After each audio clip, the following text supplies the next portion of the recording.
Hello people, नमस्कार। आज मकर संक्रांति, बिहू, पोंगल, उत्तरायण, काफ़ी सारे फेस्टिवल्स हैं। हम सब ने सेलिब्रेट भी किया होगा। लेकिन मुंबई के जो लोग हैं उनके लिए सेलिब्रेशन के साथ एक स्पेशल चीज़ हमें और करनी है। हमें आज रात को एक स्पेशल डिसीजन लेना है। कल हमें मुंबई के म्यूनसिपल कॉर्पोरेशन के इलेक्शन में जाकर के अपना वोट देना है। तो उसके बारे में थोड़ी बात करने के लिए मैं आपसे ये वीडियो के माध्यम से बात करने आया हूँ। लेकिन आगे बढ़ने से पहले कुछ जो फॅनॅटिक लोग हैं उनके लिए मैं कहना चाहूँगा की हा पूर्ण व्हिडिओ मी मराठीमध्ये पण बनवू शकतो। तुमच्यापेक्षा शुद्ध आणि स्पष्ट मराठी माझं आहे, पण ही निवडणूक भाषेपेक्षा वर आहे। भाषाचा अभिमान आहे पण भाषेचा भेद नाही आहे। म्हणून हिंदी आणि इंग्लिशमध्ये मी बोलणार आहे, कारण मला जास्तीत जास्त लोकांपर्यंत पोहोचायचं आहे। इस इलेक्शन की अगर मैं आपसे बात करूं तो म्यूनसिपल कॉर्पोरेशन के इलेक्शन में जब भी म्यूनसिपल कॉर्पोरेशन का नाम आता है हमारी बहुत सारी कंप्लेंट्स होती है।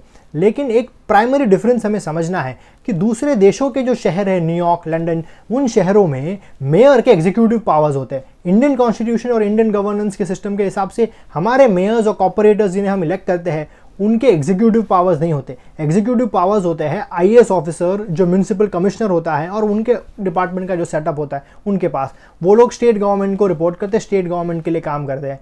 तो म्यूनसिपल कॉर्पोरेशन के जो इलेक्टेड कॉर्पोरेटर्स और जो मेयर होते हैं, they act as a bridge between the people and the corporation. उनका काम है लोगों की वॉइसेस वहाँ तक पहुँचाना और उनके बीच में ब्रिज बनना। काम में कहाँ एड कर सकते हैं, डेवलपमेंट में कहाँ वो एड कर सकते हैं, वो उन्हें देखना है। पॉलिसी मेकिंग में उनका रोल है, लेकिन एग्जीक्यूटिव पावर्स उनके नहीं होते।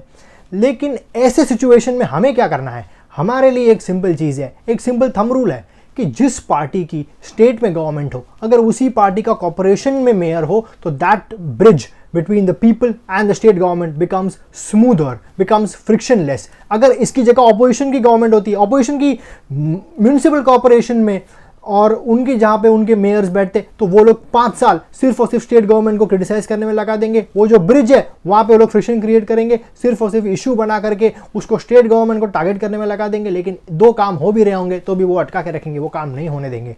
तो इसीलिए, लेकिन हमारे पास इसके लिए सोचने के लिए ज़्यादा हमारे टेंशन नहीं है, क्योंकि महाराष्ट्र में ऑलरेडी ऐसी एक गवर्नमेंट है जिसका फोकस डेवलपमेंट और सिक्योरिटी, ये 2 इशूज़ के ऊपर बहुत ज़्यादा है। Devendra Fadnavis the man of development. Maharashtra को ऐसे लीडर बहुत नसीब से मिलते हैं। मुझे तो लगता है यशवंतराव चौहान जी के बाद आज एक ऐसा लीडर मिला है जिसको हम कह सकते हैं कि आगे जा कर के जहां मोदी जी, अमित शाह जी, राजनाथ जी, निर्मला जी आज जिन कुर्सियों पर बैठे, उन कुर्सियों में एक जगह एक बार देवेंद्र जी भी जाकर बैठ सकते हैं। ये उनका कैपेबिलिटी। और ये मैं नहीं कह रहा, जब 2.5 साल के लिए वो डेप्यूटी चीफ मिनिस्टर थे तब ऑपोजिशन के जो लोग थे, शरद पवार के ग्रुप के, उन्होंने कहा था बीजेपी को कि आपने ऐसे लीडर को डेप्यूटी सीएम बना दिया जो लीडर कैबिनेट मिनिस्टर बनने की लायकात रखता है। तो वो लोग ये मानते हैं कि Devendra Fadnavis cabinet minister level तक पहुंचने की कैपेबिलिटी रखते हैं। और Devendra Fadnavis the man of development, उनका मुंबई के लिए क्लियर डेवलपमेंटल विजन है। आपने देखा होगा 2015 से लेकर 2018 के बीच में जो इंफ्रास्ट्रक्चर के डिसीजंस, मेजर डिसीजंस लिए गए, जब सेंटर और